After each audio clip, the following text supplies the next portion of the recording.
நீட்டுக்கு ப்ரிப்பேர் பண்றீங்கன்னா அந்த ஸ்டூடெண்ட்டுக்கான வீடியோ தான் இந்த வீடியோ. பேண்ட் நீட், இன்னொன்று வந்து ஃபேர் நீட். அப்படிங்கிற டாக்டர்ஸ் நிறைய பேர் இருப்பான், அவனுக்கு வேலை கிடைக்காது, ஆனா டாக்டர்ஸ்க்கான தேவை இருக்கும். அந்த பில்லோட இருக்கிற ஸ்டூடெண்ட் ரோட்ல இறங்கன்னா பிஜேபி மாதிரியான மிகப்பெரிய அதிகாரமா இருந்தாலும் மண்டிட்டு தான் ஆகும். அதிகாரத்துக்கு உங்களுக்கு வேலை செய்யறதுக்கு ஒருத்தன் வேணும்னா இவ்வளவு பர்ஃபெக்டா டெஸ்ட் வச்சு அதெல்லாம் நீங்க பர்ஃபெக்டா பெஸ்டா ஒருத்தனை வந்து எடுக்கிறீங்க. ஆனா மக்களுக்கு ஒருத்தன் ட்ரீட்மெண்ட் பண்றதுக்கு ஒரு டாக்டர் வந்து படிச்சு இங்க வரணும்னா அது வந்து எப்படி வேணாலும் இருக்கலாம். எல்லாரும் டாக்டர் ஆகலாம் அப்படிங்கிறது வேற, யாரு வேணாலும் டாக்டர் ஆயிடலாம் அப்படிங்கிறது வேற.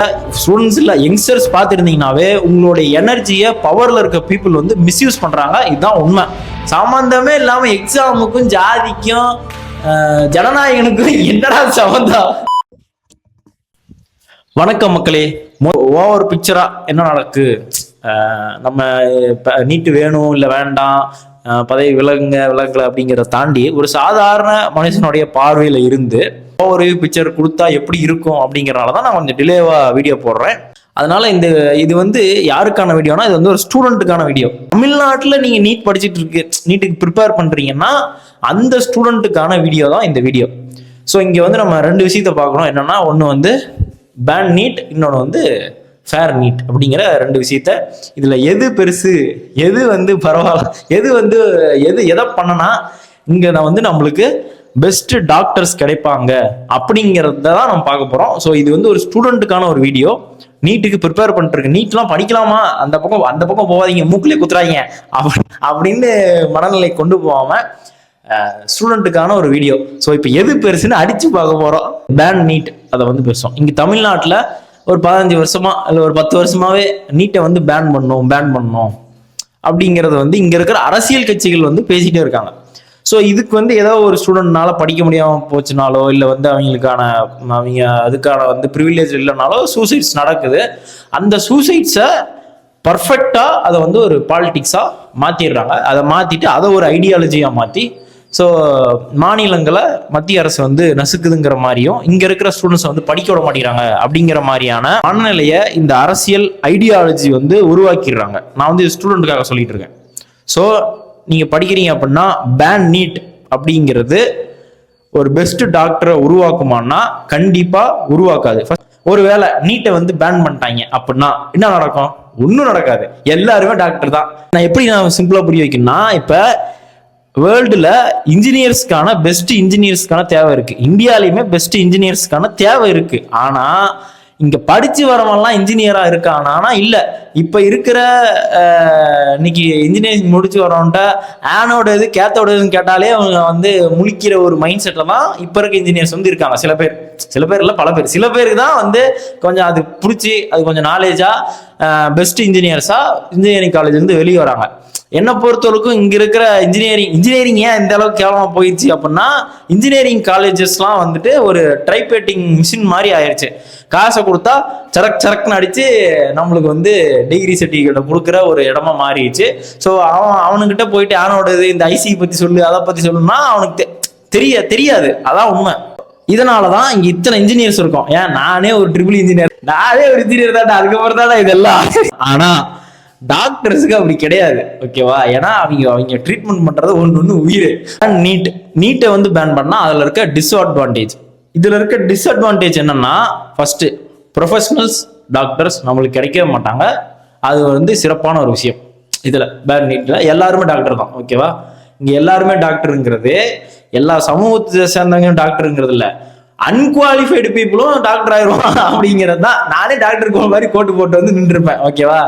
இன்னைக்கு யூடியூப்ல எவனாலும் பேசலாங்கிறனால என்னவாலும் பேசுறாங்கல்ல, அந்த மாதிரி வச்சுக்காங்களேன். ப்ரொஃபஷனல் மாதிரியே வந்துட்டு பேசுறாங்களா, அந்த மாதிரி எல்லாருமே டாக்டர் ஆயிடுவாங்க. நீட்டு இருந்து இவ்வளவு ரெஸ்ட்ரிக்ஷன் இருக்கும் போதே பல போலி டாக்டர்ஸ் அங்கங்க வந்து 10th முடிச்சுட்டு அதை பண்ணிட்டு இதை பண்ணி 12th முடிச்சு சில பேர்லாம் வந்து அப்படியே டாக்டர் மாதிரி கிளினிக் வச்சு ரன் பண்ணிட்டு இருக்காங்க பல வருஷமா. அதெல்லாம் மாட்டினாதான் தெரியும், மாட்டாத வரலாம் அவன் ஜாலியா அவன் பாட்டு எதுவும் பண்ணிட்டு இருப்பான். குவாலிஃபைடு டாக்டர்ஸ் வந்து நம்மளுக்கு கிடைக்க மாட்டாங்க. ஸோ குவாலிஃபைடு டாக்டர்ஸ் கிடைக்காதனால பேஷண்ட்டுக்கும் ப்ராப்ளம். யாருக்கு ப்ராப்ளம்? எனக்கு தான்டா ப்ராப்ளம். இந்த வீடியோ எதுக்காக பண்றேன்னா, எனக்காக தான் பண்றேன், எல்லாத்துக்கும் தான் பண்றேன். இப்ப நான் நாளைக்கு எங்கேயோ ஒரு ஹாஸ்பிட்டல்ல போயிட்டு எனக்கு ஏதாவது ஒரு ட்ரீட்மெண்ட் எடுத்துக்கணும்னா அங்க பையா இன்ஜெக்ஷன் அப்படின்ட்டானா என்ன ஆகும் நிறைய யோசிச்சு பாருங்க. எல்லாருமே பல பேர் இங்க டாக்டரா தான் சுத்திட்டு இருப்பான். ஸோ ஆனா மெடிக்கேஷன் அப்படிங்கிறது நம்மளுக்கு வந்து குவாலிட்டியே கிடைக்குமானா கிடைக்காது. ஸோ இப்போ எப்படி இன்ஜினியர்ஸ் வந்து நிறைய பேர் இருக்காங்க, ஆனால் எவனுக்கு வேலை கிடைக்கலையோ, ஆனால் இன்ஜினியர்ஸுக்கான தேவை இருக்கு. அந்த மாதிரி டாக்டர்ஸ் நிறைய பேர் இருப்பான், அவனுக்கு வேலை கிடைக்காது, ஆனால் டாக்டர்ஸுக்கான தேவை இருக்கும். அந்த மாதிரி வச்சுக்காங்களேன். ஒரு முக்கியமான டிஸ்அட்வான்டேஜ் என்னன்னா, இதில் வந்து ஊழல் பண்ண ஆரம்பிச்சிருவாங்க, கரப்ஷன் வந்து அதிகமாக ஆரம்பிச்சிடும். சீட்டுக்கு வந்து காசு வாங்குறது, இத்தனை லட்சம் காசு வாங்கிட்டு டாக்டர் சீட் கொடுக்கறதுங்கிறது நடக்க ஆரம்பிச்சிடும். அதே மாதிரி காசு இருந்தா மட்டும்தான் டாக்டர் அப்படிங்கிற ஒரு, அதாவது அதிகமான, இப்போ நீட்ல ஒரு நல்ல ரேங்கிங்ல வந்துட்டு கம்மி ஃபீஸ் கட்டி படிச்சுக்கலாம் அப்படிங்கிற ஒரு நிலைமை போய் இன்னைக்கு நிறைய பேர் எல்லாருமே அந்த நீட்டுக்கு அந்த ஃபில்டர் இல்லைன்னா நிறைய பேர் உள்ள வரும்போது, ஸோ அங்க வந்து ரேங்கிங் எப்படி நடக்கும்னா, இதெல்லாம் ஏழை விடுற மாதிரி தான். இத்தனை சீட் இருக்கு, இவ்வளவு காசு கொடுத்தா உள்ள போந்தலாம் சொல்லி இது ஒரு பிளாக் மார்க்கெட் வந்து ஓப்பன் ஆகும். தென் இதுல வந்து இன்னொரு டிஸ்அட்வான்டேஜ் என்னன்னா, 11th படிக்கிற ஸ்டூடெண்ட்டுக்கே வந்து ப்ரெஷர் அதிகமாக ஆரம்பிக்கும். ஸோ அப்படிங்கிறப்ப நம்ம 12th மார்க் வச்சுதான் நம்ம காலேஜ் சேர போறோம் அப்படிங்கிறனால நம்மளுக்கு வந்து 11thலேயே வந்து இதெல்லாம் பயங்கர ப்ரிப்பரேஷன் பண்ண ஆரம்பிச்சிருவாங்க. ஓடுறா ஓடி எங்க விழுந்துச்சா ஓடுறா அந்த மாதிரி. ஸோ அவனுக்கு வந்து தேவையில்லாம அந்த ப்ரெஷரை போட்டு திணிக்க ஆரம்பிச்சிருவாங்க. ஆல்ரெடி இங்க இருக்க எஜுகேஷன் சிஸ்டம் வந்து எப்படி இருக்குன்னாக்கா, ஏதோ கூலி வேலைக்கு போற மாதிரி தெரியல, இங்க வந்து என்ன சேர்த்து விட்டாங்க, நான் இங்க இப்படிதான் டெய்லி வந்துட்டு போயிட்டு இருக்கேன், ஏதோ மாரடிக்கிறேன் அப்படிங்கிற மாதிரியான ஒரு மனநிலையில தான் பல ஸ்டூடெண்ட் வந்து இருக்காங்க. அது வந்து இன்னும் அதிகமாயிரும். ஸோ அந்த நிலைமை வந்து இன்னும் அதிகமாயிரும். ஸோ 11th இருக்கிறவங்களுக்கு இந்த ப்ரெஷர் வந்து அதிகமாகும். 11th படிக்கும் போது இருந்தே இந்த ப்ரெஷர் வந்து அதிகமாயிரும். இப்போ நீட் இருக்கிறனால 12th இந்த ப்ரெஷர் அதிகமாக வர மாதிரி 11th வந்து அந்த ப்ரெஷர் வந்து அதிகமாக வரும். 12th நல்லா இருக்கணும், காலேஜுக்கு போவோம், அப்படி போனாலும் காசு வேணும். நீட் இல்லைனா ஃபேர் நீட். இதனால இருக்கிற நம்ம ஃபர்ஸ்ட் வந்து டிஸ்அட்வான்டேஜ் வந்து பேசிடுவோம். ஏன்னா இங்க வந்து தமிழ்நாடோட நிலைப்பாடே வந்து நீட்டை மொத்தமா பேன் பண்ணிடு அப்படிங்கிறது தான். ஸோ இருக்க ஒரு டிஸ்அட்வான்டேஜ் என்னன்னா, நீட்டை தாண்டி போறதுங்க டஃப்பான ஒரு விஷயம். எல்லாத்துக்குமே அது வந்து டஃப்பான விஷயம் தான். இப்போ நான் போய் நீட்டை படிக்கணும்னு நினைச்சாலுமே அது டஃப்பான ஒரு விஷயம் தான். அண்ட் இன்னொன்று வந்து எல்லாத்தினாலையும் டாக்டர் ஆக முடியாது. எல்லாத்தினாலையும்னா இந்த ஜாதிக்காரன் டாக்டர் ஆகக்கூடாது, அந்த ஜாதிக்காரன் டாக்டர் ஆகக்கூடாதுன்னு இல்லை. ஸ்கில்டு பீப்புள் மட்டும்தான் நல்லா படிச்சு அந்த எக்ஸாமை கிராக் பண்ண முடிஞ்சு அதுக்கப்புறமேட்டு போயிட்டு டாக்டர்ஸ் படிக்கிறவங்க மட்டும்தான் இதில் வந்துட்டு டாக்டர் ஆக முடியும். ஸோ படிக்கிறவனுக்கு ஒழுங்கா படிச்சு ஒழுங்கா போறவனுக்கு மட்டும்தான் இங்க டாக்டர் ஆக முடியும். இல்லைன்னா அவனுக்கு பேஷண்ட் ப்ராப்ளம் ஆகும், எனக்கு ப்ராப்ளம் ஆகும். இது ஃபேர் நீட்டோடைய அட்வான்டேஜ் என்ன அப்படின்னா, எல்லா சமூகங்களுக்கும் அங்க இருக்கிற திறமையான ஸ்டூடெண்ட்டுக்கும் டாக்டர் சீட் கிடைக்கும். அவன் பெஸ்ட் டாக்டரா வந்து நிற்பான் ஃபேர் நீட் இருந்தா. கரப்ஷன் அப்படிங்கிறது இருக்காது. இவனுங்க வந்து இந்த சீட்டை வந்து காசு கொடுத்து இது பண்ணிட்டு இருக்க முடியாது. நீட் இருக்கும் போதே இந்த மாதிரி நடுவில் வந்து காசை வாங்கிட்டு சீட்டு கொடுக்குற வேலைலாம் நடக்குது. ஸோ நீட்டை பேன் பண்ணிட்டா இன்னும் நல்லா தாராளமாக நடக்கும். ஸோ இந்த ஃபேர் நீட் இருக்கிறதுனால நம்மளுக்கு வந்து இந்த கரப்ஷன் வந்து குறைய ஆரம்பிக்கும். அதில் பெரிய அட்வான்டேஜ் குவாலிட்டி டாக்டர்ஸ் வந்து நம்மளுக்கு கிடைப்பாங்க. சிஸ்டர்லாம் தாண்டி வந்து இவ்வளோ படிச்சு ஸ்கில்டா இருக்கிற டாக்டர்ஸ் மட்டும்தான் டாக்டர்ஸா இருப்பாங்க. ஸோ இது வந்து மிகப்பெரிய அட்வான்டேஜ். அண்ட் அடுத்து காசு இருந்தாதான் டாக்டர் ஆக முடியும் அப்படிங்கிற ஒரு நிலைமை வந்து ஃபேர் நீட் இருந்தா நடக்காது. வந்து நீட்ல வந்து நல்ல ரேங்கிங்ல வந்துட்டா கம்மி ஃபீஸ் கட்டியே நம்மளால வந்து படிச்சுக்க முடியும். ஆனா பேன் நீட் பண்ணிட்டா அப்படி கிடையவே கிடையாது. சீட்டை ஏழ விட ஆரம்பிச்சிருவானுங்க, டாக்டர் ஏழ விட ஆரம்பிச்சிருவாங்க. அதை விட மிகப்பெரிய ஒரு பெனிஃபிட் என்னன்னா, பேஷண்ட்டுக்கு எந்த பிரச்சனையுமே கிடையாது. ஸோ நல்ல குவாலிட்டியான டாக்டர்ஸ் இருப்பாங்க, நல்ல குவாலிட்டியான மெடிக்கேஷன் கிடைக்கும். ஸோ அப்படிங்கிறதுனால எனக்கு நல்லது, பேஷண்டா போற எல்லாத்துக்குமே நல்லது. ஓகேவா? ஆமா. அப்புறம் ஏதோ ஒரு சின்ன ஒரு செக்அப்னு போயிட்டு வரும்போது கிட்னி எடுத்துட்டாங்கன்னா என்ன பண்ணுவேன்? ஸோ கிட்னி எடுத்தா சம்பாதிக்க முடியும். நாங்கள் வந்து டாக்டர் சீட்டுக்கு நீட் வேற பேன் பண்ணிட்டாங்க. ஸோ டாக்டர் சீட்டுக்கு நாங்கள் இவ்வளோ எத்தனை கோடி ரூபா கட்டியிருக்கோம், என்ன பண்றது? கிட்னி எடுத்தாதான் நான் இப்போ டாக்டர் சீட்டுக்கு வாங்கின கடனுக்கு வட்டி கட்ட முடியும், இல்லை கடனை கட்ட முடியும். கிட்னி எடுத்து ரோல்ஸ் ராய்ஸ் வாங்கின காலம் போயிட்டு கிட்னி எடுத்து டாக்டர் படிக்கிறதுக்கு வாங்கின கடனுக்கு வட்டி கட்டுற நிலைமைக்கு போய் டாக்டர்ஸ் வந்து நின்றுவாங்க. இந்த ப்ரொட்டஸ்ட் வந்து ஏன் வெற்றியாச்சு அப்படிங்கிறதுக்கான ஒரு விஷயம் வந்து நான் சொல்றேன். இல்லை அது இப்படி இருந்தாதான் எல்லா போராட்டங்களுமே வெற்றி ஆக முடியும். ஒருத்தர் வந்து உண்ணாவிரதம் இருக்காரு, நம்ம வந்து யார் என்ன ரொம்ப டீல்ல போக வேண்டாம். ஒருத்தர் வந்து உண்ணாவிரதம் இருக்காரு, இது வந்து இந்தியா முழுக்க பார்க்கப்படுது. உடனே வந்து சிஜேபி வந்து உள்ள வராங்க. இவங்கனால மட்டும் இந்த போராட்டம் வெற்றி பெறல. அதுக்கு பின்னாடி இருந்த காங்கிரஸ்னால மட்டும் இந்த போராட்டம் வெற்றி பெறல. பேப்பர் லீக் அப்படிங்கிற ஒரு விஷயம், அதனால மட்டும் இங்க வந்து இந்த போராட்டம் வந்து வெற்றி பெறல. அதுக்கு பின்னாடி இருக்க நீட்டுக்காக இந்த போராட்டம் வெற்றி பெற்றுச்சானா இல்லை. நீட்டுக்கு ப்ரிப்பேர் பண்ற குட் வில்லோட இருக்கிற ஸ்டூடெண்ட் ரோட்ல இறங்கன்னா பிஜேபி மாதிரியான மிகப்பெரிய அதிகாரமா இருந்தாலும் மண்டிட்டு தான் ஆகணும். இங்க வந்து நம்ம வந்து காங்கிரஸையோ இல்ல வந்து இந்த சிஜேபி பார்ட்டியோ நம்ம வந்து இவங்க வந்ததுனாலதான் இது ஆச்சு மக்கள்லாம் கூட்டிட்டாங்க அப்படிலாம் கிடையாது. நீட்டுக்கு படிக்கிற ஒவ்வொருத்தருமே குட்வில்லோட டிசிப்ளினோட படிக்கிறவன். டிசிப்ளின்டா இருக்கவன் ரோட்ல இறங்கினான்னா எவ்வளவு பெரிய அதிகாரமா இருந்தாலும் அது மண்டிட்டு தான் ஆகணும். அதனாலதான் அவன் ஸ்டூடெண்ட் அடிச்சதுனாலதான் இன்னைக்கு இந்தியா ஃபுல்லா இந்த பிரச்சனை வந்து பெரிய ஒரு இஷ்யூவா மாறிச்சு. இங்க டிசிப்ளின்டா படிச்சுட்டு அவன் வேலையை பார்த்துட்டு அவன் போயிருப்பான். ஆனா உங்களுடைய அரசியல் காரணம் அசால்ட் தான், வேற ஒண்ணுமே இல்லை. நெக்லிஜென்ஸ் தான், வேற ஒண்ணுமே கிடையாது. இப்ப நீட்டு பேப்பர் லீக் ஆயிருச்சு, ஓகே. கொஸ்டின் பேப்பர் லீக் ஆயிருச்சு, ஓகே. இப்ப ஏன் வந்து இந்தியாவில் நடக்கிற சிவில் சர்வீஸ் எக்ஸாம்ல இந்த ஐபிஎஸ் ஐஏஎஸ் ஐஎஃப்எஸ் இந்த எக்ஸாம்ஸ்ல நடக்கிற கொஸ்டின் பேப்பர்ஸ் இது வந்து எல்லாமே வந்து இந்த கொஸ்டின்ஸ் மாதிரி தான் இருக்கும், லாஜிக்கல் திங்கிங் கொஸ்டின் மாதிரி தான் இருக்கும். இருந்தாலும் அந்த மாதிரியான கொஸ்டின்ஸ் பேப்பர் வந்து ஏன் வந்து லீக் ஆகிறது இல்லை? ஏன்னா அதெல்லாம் நீங்க லீக் பண்ணீங்கன்னா பல லீக் பண்றதா இல்ல, அந்த அந்த எக்ஸாம் வந்து நீங்க ஒழுங்கா வைக்கலனாவே பல குப்பைங்க வந்து உள்ள வந்துருவானுங்க. ஸோ இது வந்து கவர்மெண்ட்ல ஒர்க் பண்ற அந்த ஆபீசர்ஸ் வந்து அவன் ஒழுங்கானவனா இருக்கணும்.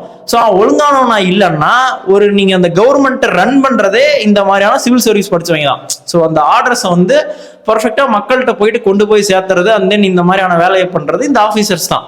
ஸோ இவங்க ஒழுங்கா இல்லைனாலே, அதாவது அதிகாரத்துக்கு உங்களுக்கு வேலை செய்யறதுக்கு ஒருத்தன் வேணும்னா இவ்வளோ பர்ஃபெக்டா டெஸ்ட் வச்சு அதெல்லாம் நீங்க பர்ஃபெக்டா பெஸ்டா ஒருத்தனை வந்து எடுக்கிறீங்க. ஆனா மக்களுக்கு ஒருத்தன் ட்ரீட்மெண்ட் பண்றதுக்கு ஒரு டாக்டர் வந்து படிச்சு இங்க வரணும்னா அது வந்து எப்படி வேணாலும் இருக்கலாம். நீட்டு அப்ப லீக் ஆகும், இப்ப லீக் ஆகும். 2024 ரிசல்ட், எலெக்ஷன் ரிசல்ட் அப்ப மார்க் விடுறாங்க. அந்த மார்க் விட்டதுலயும் ஒரு பிரச்சனை. ஸோ உள்ள என்ன நடக்குது, ஒருத்தன் நான் எழுதின பேப்பரே இல்லை அப்படிங்கிறான். ஸோ அந்த மாதிரி உள்ள என்ன நடக்குது நடக்கல அப்படிங்கிற மாதிரி இந்த எக்ஸாம் வந்து நீங்க கண்டக்ட் பண்றீங்கன்னா ஒரு நெக்லிஜென்ஸ் தான். இதுல பெஸ்ட் டாக்டர்ஸ் வரலனா வந்தா பின்னாடா போச்சு அப்படிங்கிற ஒரு நெக்லிஜென்ஸ் மட்டும்தான் இது காரணம். டிசிப்ளின்டா குட்வில்லோட படிச்சு அவன் வேலைக்கு போகணும் அப்படிங்கிற மனநிலையோட இருக்கிறவங்ககிட்ட வம்பிழுத்தீங்கன்னா இப்படிதான் பல எம்பிஸை இழக்க வேண்டிய நிலைமை வரும். இந்த வீடியோ பார்க்குற ஸ்டூடெண்ட்ஸுக்கு சொல்ல வேண்டியது என்னன்னா, ரொம்ப சிம்பிள் தான். இங்க இருக்க நீங்க அரசியலை பார்க்கலாம், அரசியல் கட்சி வந்து பண்ணலாம். சிஜேபி வந்து நம்மளுக்கு இதை வந்து சேவ் பண்ணி கொடுத்துட்டாங்கன்னு சொல்லலாம், சேவ் பண்ணி கொடுத்துட்டாங்க. ஆனா நாளைக்கு வேற ஒரு பிரச்சனை வந்த உடனே நீட்டை கீழே போட்டு வேற பிரச்சனைக்கு போயிடுவாங்க. அதுதான் பொலிட்டிக்கல் பார்ட்டியோடைய அவங்க தொட்டு அதான பண்றாங்க. ஸோ ஸ்டூடெண்டா இருக்கோம், நீங்க ரொம்ப வந்து ஒரி பண்ணாம இப்போ வந்து ஃபேர் நீட்டு தான் நம்மளுக்கான பெஸ்ட் டாக்டர்ஸ் உருவாக்கி கொடுக்கும். அதுதான் உங்களுடைய திறமையை காமிக்கிறதுக்கான ஒரு இடமாவும் இருக்கும். இங்க ஒரு டிஸ்அட்வான்டேஜ் சொல்லியிருந்தேன், என்னன்னா வந்துட்டு ஸ்டூடெண்ட்டுக்கு இது டஃபா தான் இருக்கும் அப்படின்னு. டஃபா தான் இருக்கும். நீங்க அந்த அடியெல்லாம் வாங்கி ஒரு இரும்பை வந்து பழுக்க வச்சு அத்தனை தாட்டி அடிச்சாதான் அது ஒரு போர்வாலா மாறும். நீங்க போர்வாலா ஆகும்னு நினைக்கிறீங்களா இல்ல பழைய இரும்பு ஆகும்னு நினைக்கிறீங்களாங்கிறத இந்த டெஸ்ட் தான் உங்களுக்கு காமிக்கும். ஸோ இந்த எக்ஸாம் தான் நீங்க யாரு அப்படிங்கிறத உங்களுக்கு காமிக்கும். ஸோ நம்ம ஒரு புக்கு படிக்கும் போது அந்த புக்கு நம்மகிட்ட சொல்லணும், தம்பி நீ ரொம்ப நாளா டிஸ்ட்ராக்டா இருந்திருக்கப்பா, போனையே பார்த்துட்டு தள்ளிக்கிட்டே இருந்திருக்க, உன்னால இந்த ஒரு பேஜ் தாண்ட முடியல அப்படின்னு அந்த புக்கு நம்மகிட்ட சொல்லுவோம். அந்த மாதிரி நீட்டு வந்து இங்க இருக்க ஸ்டூடெண்ட் கிட்ட சொல்லுது என்னன்னா, இன்னும் கொஞ்சம் கஷ்டப்படணும், ஹார்ட் ஒர்க் பண்ணணும் அப்படின்னு. ஆனா அதுலயே வந்து பேப்பர் லீக் பண்றீங்கன்னா உங்களை என்ன பண்ணலாம், திறமைகளை காமிக்கிறதுக்கும் அண்ட் தென் இங்க சொசைட்டிக்கு பெஸ்ட் டாக்டர் கிடைக்கிறதுக்கும் நம்மளுக்கு வந்து ஃபேர் நீட் தான் வேணும். வந்து இது வரலும் ஸ்டூடெண்ட்ஸ் பார்த்தா போதும். இதுக்கு மேல இந்த நீட் பேப்பர் லீக், சூசைட்ஸ் இதை வச்சு அரசியல் பண்றாங்கல்ல, அவங்களுக்கான வீடியோ தான் இந்த பாதி வீடியோக்கு மேல. ஸோ இங்க வந்து எல்லாரும் டாக்டர் ஆகலாம் அப்படிங்கிறது வேற, யாரு வேணாலும் டாக்டர் ஆயிடலாம் அப்படிங்கிறது வேற. எல்லா சமூகத்துல இருக்கிறவங்க டாக்டர் ஆகணும், எல்லா ப்ரிவிலேஜ்ல இருக்கிறவங்க டாக்டர் ஆகணும். ஏழையா இருந்தாலும் பணக்காரனா இருந்தாலும் அவன் வந்து டாக்டர் ஆகணும். அவனுக்கு அந்த கனவு இருந்தா அவன் டாக்டர் ஆகணும். ஆனா நீட்டையே பேன் பண்ணுங்க அப்படின்னு சொல்றது எவனுமே ப்ரொஃபஷனல் டாக்டர்ஸா ஆக முடியாது. நீட் இல்லைன்னா இங்க வந்து ஸ்டூடெண்ட்டுக்கும் பிரச்சனை, பேஷண்ட்ஸுக்கும் பிரச்சனை. இது இந்த அதாவது நம்ம நாட்டுடைய வெல்ஃபேர்ல இந்த மெடிக்கேஷன் அப்படிங்கிற ஒரு விஷயத்துக்கே வந்து பிரச்சனையா வந்து மாறி நிற்கும். அதெல்லாம் பண்ண மாட்டாங்க. பார்லிமெண்ட்ல வந்து மெஜாரிட்டி கிடைக்கணும், அதெல்லாம் கிடைக்காது. சம்பந்தமே இல்லாம நீட் அது ஒரு எக்ஸாம், அவ்வளவுதான். அதுல வந்து ஜாதியை திணிக்கிறது, மதத்தை திணிக்கிறது, இந்த மாதிரியான வேலையெல்லாம் வந்துட்டு ஸ்டூடெண்ட்ஸை வந்து இது நீங்க பண்ற ஒவ்வொரு விஷயமே அதை படிச்சுட்டு இருக்க ஸ்டூடெண்ட்ஸை வந்து டைவர்ட், அவனை வந்து நிம்மதியா படிக்க கூடாது, அவ்வளவுதான். அதே மாதிரி இந்த சூசைட்ஸ் ஆகிற ஸ்டூடெண்ட்ஸை வந்து லைவ் பண்றது, அண்ட் தென் இதை வந்து ரொம்ப ஒரு அந்த போட்டோ வச்சுட்டு அந்த மாதிரி ஏதோ ப்ரொடெஸ்ட் மாதிரி பண்றது, ப்ரொடெஸ்ட் இல்ல, இந்த நியூஸ்லாம் லைவ் போட்டு இருப்பாங்க அந்த மாதிரி பண்றது, இந்த மாதிரி பண்றது எப்படி ஸ்டூடெண்ட்ஸுக்கு வந்து அது வந்து படிக்கலைன்னா சீட்டு கிடைக்கலன்னா நம்மளும் இந்த மாதிரி தான் வந்துருவோங்கிற ஒரு மைண்ட் செட்டை வந்து அவங்களுக்குள்ள உருவாகிட்டே இருக்கும். அவன் சின்ன குழந்தை, அவன் 12th படிக்கிற பையன், அவனுக்கு அவ்வளவுதான் சும்மா போயிட்டு அவன்கிட்ட இந்த இதெல்லாம் பேசிட்டு இருந்தீங்கன்னா அவன் படிக்க மாட்டான். அவன் அப்புறம் எப்படி அவன் வந்து நீட்ல வந்து பெஸ்ட் ரேங்கிங்ல வந்து நிற்பான்? இல்ல, மாநிலங்களுடைய உரிமையை நீட்டை பேன் பண்றதா அப்படின்னா நீட்டையும் பேன் பண்ணுங்க. இது சிவில் சர்வீஸ் எக்ஸாம் எழுதுறாங்களே யூபிஎஸ்சி, அதையும் பேன் பண்ணுங்க. ஐஐடி எக்ஸாம், ஐஐடி கேட்டு எல்லாத்தையும் பேன் பண்ணுங்க. எதுவுமே வந்து சென்ட்ரல் கவர்மெண்ட் நடத்தக்கூடாது. அவன் எல்லாம் என்னென்னமோ படிச்சுக்கிட்டு போங்க, அவ்வளவுதான். இந்த எக்ஸாம்ல தான் வந்து இந்த ஜாதிய ஒற்றுமையை வந்து பேசிட்டு இருக்கிறது, இந்த மாதிரி வேலையெல்லாம் பண்ணிட்டு இருப்பாங்க. இதே அண்ணா யூனிவர்சிட்டியில ஸ்டாப்ஸ் வந்து எடுக்கிறதுல ஜாதிய பிரிவினை இருக்கு. இதுக்கு நீங்க எப்ப போராட போறீங்க? ஐஐடியில் இருக்கிற ஸ்டாப்ஸ் வந்து எடுக்கிறதுல வந்து ஜாதிய பிரிவினை இருக்கு. இங்க சும்மா சாதாரண ஒரு பெரிய இன்ஜினியரிங் காலேஜ் ஃபர்ஸ்ட் இயர் காலேஜ்லயே ஸ்டாப்ஸை வந்து ரெக்ரூட் பண்றதுல ஜாதிய தீண்டாமை கடைபிடிக்கப்படுது. ஓகேவா? அதெல்லாம் நீங்க எப்ப போராட போறீங்க? சும்மா அந்த அரசியல் இதை வந்து ஏதோ ஒரு அரசியல் ஃபியூவலுக்காக இதை இது பண்ணிட்டே இருக்கணும். இன்னைக்கு இவனுக்கு ஸ்டூடெண்ட் உள்ள வந்துட்ட உடனே மொத்த இந்தியாவில் இருக்க எல்லா ஸ்டூடெண்ட்டுமே சேர்ந்து அவனுடைய எனர்ஜியை மிஸ்யூஸ் பண்றீங்க, அவ்வளவுதான். மிஸ்யூஸ் பண்ணாலும் இன்னைக்கு ஒரு நல்லது நடந்திருக்கு, என்னன்னா பிஜேபி மண்டிட்டு இருக்கு, அவ்வளவுதான். ஓவரா வந்து மிஸ்யூஸ் பண்ணீங்க அப்படின்னா நேபாளில் நடந்த மாதிரி ஆயிரும். அதுக்காகவும் தான் இந்த வீடியோ. ஸ்டூடெண்ட்ஸ் பார்த்துட்டு இருந்தீங்கன்னா, உங்களுடைய ஸ்டூடெண்ட்ஸ் இல்லை யங்ஸ்டர்ஸ் பார்த்துட்டு இருந்தீங்கன்னாவே உங்களுடைய எனர்ஜியை பவர்ல இருக்க பீப்புள் வந்து மிஸ்யூஸ் பண்றாங்க. இதுதான் உண்மை. இங்க சம்மந்தமே இல்லாம எது காங்கிரஸ் சொல்ல வருது? என்னைக்குமே போராடவர் இருந்து இன்னைக்கு போராடிட்டு இருக்கிறாரு, தெரியும்டா நீங்க யாரு. ஸோ அரசியல் வந்து உங்களுடைய கோபத்தையும் உங்களுடைய வலியையும் உங்களுடைய இழப்பையும் இதை வந்து ஃபியூவல் பண்ணி விட்டு இப்போ இருக்கிற ரூலிங் கவர்மெண்ட் வந்து ஒரு அட்டாக் பண்ணா அது வந்து மக்களுடைய எழுச்சி புரட்சி அப்படின்னு வந்து பண்ணிடுவாங்க அப்படிங்கிற ஒரு மைண்ட் செட்ல நடந்தது தான் நேபாள். ஸோ அங்க வந்து புரட்சி எழுச்சிலாம் நடக்க போறது இல்லை, நெப்போ கிட்ஸ்னால தான் அந்த பஞ்சாயத்து வந்துச்சு. இப்போ இருக்க பிஎம்க்கு வந்து அங்க நெப்போ கிட்டு அவனுக்கு குழந்தைய பிறக்காதான், அவன் வந்து ஒரு பெஸ்ட் ஹோட்டலுக்கு போயிட்டு அவன் போட்டோ எடுத்து போட மாட்டானா, அது மறுபடியும் உனக்கு நெப்போ கிட்டுன்னு பேச மாட்டாங்களா, மறுபடியும் உனக்கு சண்டை போட்டு சாக மாட்டானா? என்னடா பண்றீங்க? ஏன்டா அப்படி ஒவ்வொருத்தரா போயிட்டு பார்லிமெண்ட் எரிக்கிறது, அவங்க ஒய்ஃபை எரிக்கிறது, இந்த மாதிரி எல்லாம் பண்றீங்க? ஸ்டூடெண்ட்ஸ்லாம் இன்னைக்கு ஒன்னா சேர்ந்து போராட்டம் பண்ணி பிஜேபி வந்து தலைக்குனி வச்சிருக்காங்க. இதுக்கு ஒரு ரெஸ்பான்சிபிலிட்டி எடுத்துக்கா அப்படிங்கிற ஒரு வார்னிங்கை வந்து ஸ்டூடெண்ட்ஸ் வந்து இந்த கவர்மெண்ட்டுக்கு வந்து கொடுத்துருக்காங்க. ஸோ இனிமேல் எல்லாம் வந்து பெட்டராக நடக்கும்னு நம்புவோம். அதே மாதிரி இந்த மாதிரியான டிஸ்ட்ராக்ஷனுக்கு வந்து உங்களுடைய மைண்டை வந்து டிஸ்ட்ராக்ட் பண்ணிக்காதீங்க. அப்புறம் எக்ஸாம் ப்ரிப்பேர் பண்ண முடியாது. அரசியல் கட்சியில் போய் சேர்ந்து நீட்டை எப்போ பேன் பண்ணீங்கன்னு சொல்லிட்டு 2050 வந்து பேசிட்டு இருக்க வேண்டியதான். சும்மா தூக்கிட்டு வந்து மாநில உரிமைகள் ரைட்டு, சரி இப்போ என்ன பண்ணலாம்? வடிவேல் சொல்ல ஒரு காமெடியில் வர மாதிரி தமிழ்நாட்டை தனியாக வெட்டி தனியாக கடலுக்குள்ள தூக்கிட்டு போயிடலாமா? வேலையே முடிஞ்சு. நாங்கள் தான் கேசிங்கிற மாதிரி நாங்கள் தான் தமிழ்நாடு, நாங்களே ஒரு கண்டமாக இருந்திருக்கோம் அப்படின்னு பண்ண முடியுமா? தனியாக உங்களுக்கு கரன்சி கொண்டு வர முடியுமா? தமிழ்நாட்டுக்குன்னு டிஃபென்ஸ் ஃபோர்ஸு, ஸோ இந்த மாதிரி வேலைலாம் பண்ண முடியுமா? சும்மா எதையோ ஒன்று அடிச்சு விட்டுட்டு இருக்கிறது. இங்கே இருக்கிற மக்களுடைய அடையாளங்களை அழிச்சாங்கன்னா எல்லாருமே மத்திய அரசுக்கு எதிராக போராடணும். இங்க இருக்கிற மக்களுடைய வளர்ச்சிக்கு எடுக்கிற மாதிரியோ, இல்லை இங்க இருக்கிற வளத்தை ஆட்டைய போடுற மாதிரியோ, இல்லை இங்க இருக்கிற உரிமையில் ஆட்டைய போடுற மாதிரியான வேலையெல்லாம் பண்ணாங்கன்னா அப்போ வந்து நம்ம வந்து போராடலாம். மத குலோகத்தை கொண்டு உள்ள திணிக்கிறாங்க அப்படின்னா போராடலாம். சம்பந்தமே இல்லாம எக்ஸாமுக்கும் ஜாதிக்கும் ஜனநாயகனுக்கும் என்னடா சம்பந்தம்? அதனால ஸ்டூடெண்ட்ஸ் வந்து ஒரி பண்ணிக்காம இருங்க. அவ்வளவுதான். நன்றி.